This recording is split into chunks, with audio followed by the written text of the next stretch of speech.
Creepy Battenberg. In 1961, Charles Thomas Lethbridge came up with his stone tape theory. He believed that ghosts are not the spirits of the deceased, but recordings stored in objects and projected onto our reality. Can intensely emotional moments, such as soldiers preparing for battle, become recorded in rocks, bricks, and trees? There are stories the world over of people hearing sounds of fighting near ancient battlegrounds. In York, England, a plumber working underground witnessed what he believed were Roman soldiers marching through a wall. An ex-girlfriend of mine's father saw a man walk through his bathroom cupboard, where once upon a time there would have been a passageway when the house was two separate flats. All of these things give weight to Lethbridge's argument. But what about when an invisible entity moves objects or interacts with people? What if a ghost poses for a photograph? In tonight's first story, submitted to me by someone I have known for nearly 15 years, that is exactly what happens.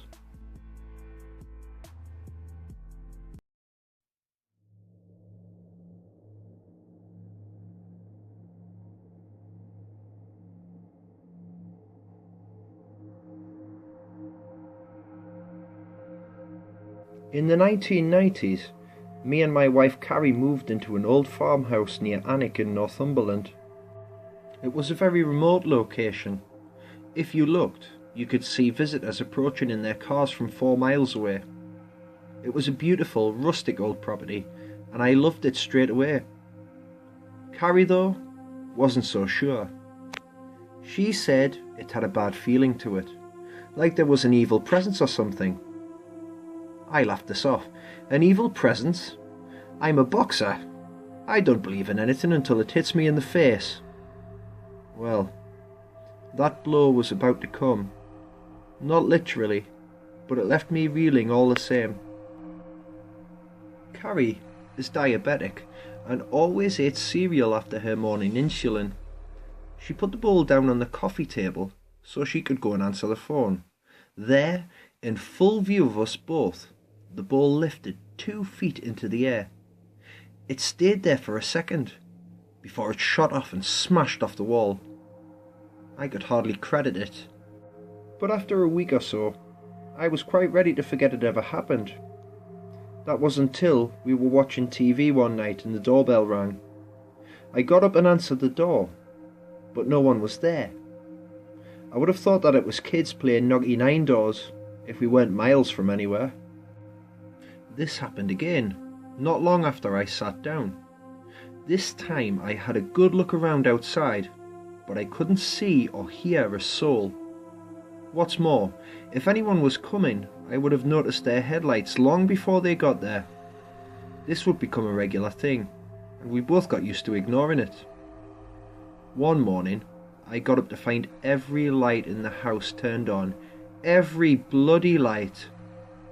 It's not like we had went to bed and forgot to turn off the kitchen light. By now, things were starting to bother me. I was more than a little concerned when a fire that had been laid prepared for a week was somehow ignited. Now, I'm not a particularly religious person, but decided to contact the local vicar to bless our house. The vicar came and carried out a blessing, room to room. In our bedroom, I had on display 12 rifles in a locked glass-fronted cabinet, and as he was blessing the bedroom, we all jumped at a clicking noise. The safety catches on each of the rifles had flicked off. It was as if the ghost or entity or whatever it was warning us against this course of action. And anyway, the blessing didn't help at all. Everything just continued as it had been. Things then started going missing, like jewellery, ornaments, and cigarette lighters. Me and Carrie were not the only ones to witness things happening though. My parents were regular visitors to the house, and we were all enjoying a coffee one day when a picture came off the wall. I don't mean it fell, I mean that it literally flew off the wall and landed 5 feet away, I always took statements of everyone who ever witnessed something happen. It felt reassuring to do this, and it meant people were less likely to think that we were making it up. On another night, our front door flew open, slamming with a loud bang into the wall. This was even more frightening when you consider it had been bolted and latched a short while earlier. I was getting more and more freaked out and really fed up, and that was when Cassie got in touch with a spiritualist medium through some friends of hers. I have never been a big fan of mediums.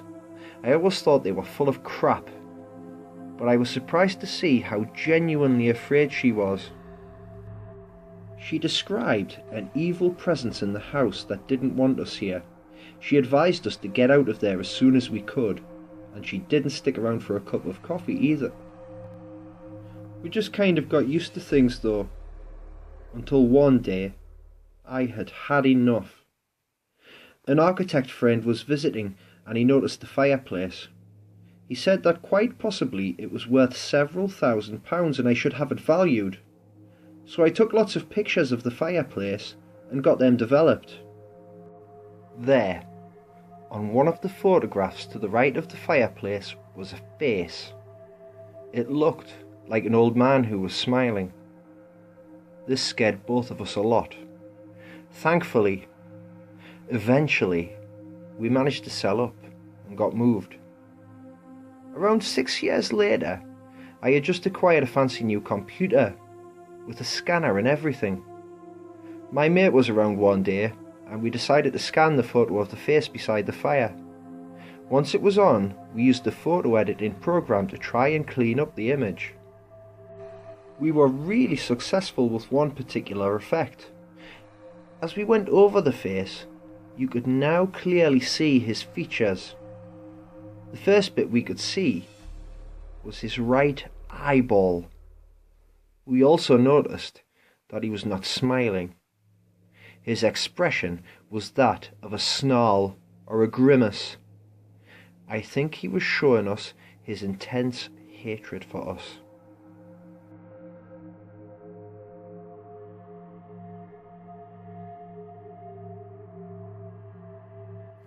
My friend Heather and I have this problem, in that whenever we spend time together, some paranormal event seems to happen.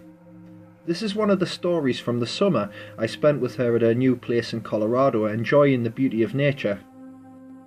I had done several hiking trails, but they had all been rather busy, and it was hard to really enjoy nature on them. A friend of Heather's, Mike, suggested we do a trail outside his hometown. He said his town was in the middle of nowhere, so we wouldn't have to deal with all the summer crowds at the parks and tourist spots. We all thought it sounded great, so we packed up and headed out. We decided we were going to camp for a few days somewhere along the trail just to relax and take in nature. So all in all, our trip should last about 5 days. On the trip were myself, Mike, and my friends James and Heather. After a day and a half of hiking, we found a beautiful, almost level clearing with a slope down one side that looked down on the forest below. You could tell by the old cans and the way logs and rocks were moved around in the area that this was an old campsite, so we set our camp up there for our couple of days relaxation in nature. Too bad we never really got a chance to relax. On our first night, around 11 p.m, we were sitting around the campfire telling jokes, when Heather says, "Hey, did you guys see that?" and pointed down the slope at the tree line. We all turn and look, but there was nothing there. I wasn't even sure what we were looking for. Heather said she just saw a light. And sure enough, that time, a light like one from a flashlight starts shining through the trees, but it's moving rather quickly and is jumping up and down like someone is running with it in their hand. James jumps up and yells, "Hello? Is there someone there?" And the light immediately went off. Heather and I decide it would be smart to sleep in the boys' tent that night. The next morning, James and Mike went down the slope to see if there was another camp down there. When they came back, they had with them an empty backpack they had found on a rock just behind the tree line. The backpack was weather-worn and was literally falling apart. We all decided that we would stay there one more night and that we had nothing to worry about. Some camper had probably just forgotten their backpack a few years ago, and the flashlight the night before was probably just another hiker. To this day, I wish we hadn't stayed. I still have nightmares about that night. We were all having trouble sleeping, so we stayed out at the campfire really late into the night just talking and laughing when Heather said, "Everyone, be quiet. Do you hear that?" We all went quiet, but none of us were able to hear anything. Heather's eyes were wide open and her face had gone pale in the firelight. I asked her what she had heard, and she said she could hear a woman crying. Still, none of us could hear it, so we thought she was just pulling our chains. James and Mike started laughing and said things like, "Good one, nice try." Then we all heard it, clear as can be, the sound of a woman crying. James and Mike are both police officers, so without hesitation they both jumped up and grabbed flashlights, thinking they might be hearing a lost hiker. Heather and I were both unable to move. Something didn't seem right about the noise we were hearing. James and Mike headed down the slope towards where the crying was coming from, as me and Heather sat trying to comfort each other. They had been gone for about 10 minutes, and we could hear them yelling, "Hello! Please tell us where you are!" Then we heard both of them screaming, and maybe 2 minutes later they both sprinted up the slope back to the campsite.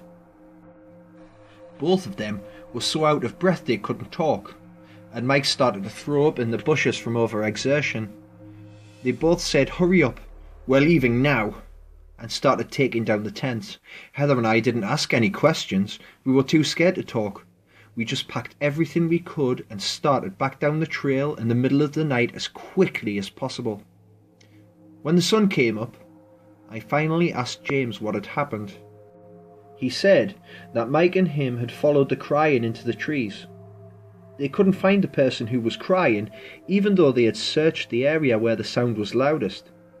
Then, as they were about to come back to the camp to call for help, they passed the rock where they had found the backpack, and next to it was a girl sitting with her head in her knees crying. He said it was weird, because she was wearing a big red winter jacket and black stocking cap, but it was the middle of summer.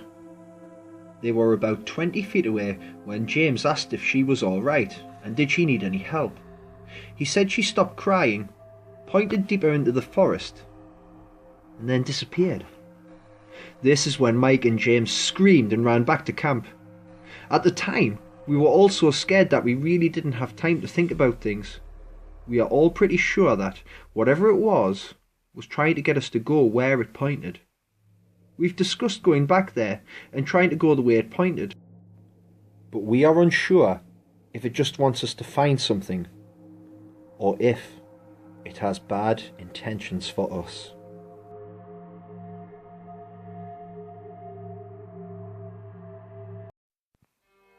Hi again folks, it's Creepy here. First of all, I just want to get some big thank yous out the way. I want to say thank you to Alexis Hulme, also known as the Griefer, for his support of Scary True Tales. And if you enjoy having a good laugh, watching someone take the mickey out of people, then this really is the channel for you. I absolutely love his videos. I've had a really good laugh so far watching them. So I'm going to leave a little link there for you to check out his channel. Next up, I really want to say a big thank you to Melanie Spazio of Facebook's Tell Me a Ghost Story for allowing me to share her community stories on Scary True Tales, and it's with her blessing that Creepy Battenberg has done a first international Scary True Tales. Again, I must thank Sci-Fi Nightmares, who I wouldn't be doing half as well without. He works tirelessly to promote Creepy Battenberg and Scary True Tales. I want to thank each and every one of you people who have submitted stories to me. Please keep them coming to marzipanhorror23@gmail.com, and if I haven't read your story yet, don't worry, I will get to your story. I haven't forgotten it all. And last of all, I just want to thank everyone who has taken the time to watch, share and like my videos. I really can't thank you enough, and if you haven't already, please like and subscribe. Now, As a bit of a footnote, my friend who submitted the first story is still trying to find the photograph which he took of the fireplace. I've actually seen this photo myself, and when he does track it down, I will be sharing it with you all. To everyone, wherever you are, I'm Creepy Battenberg saying, sleep tight.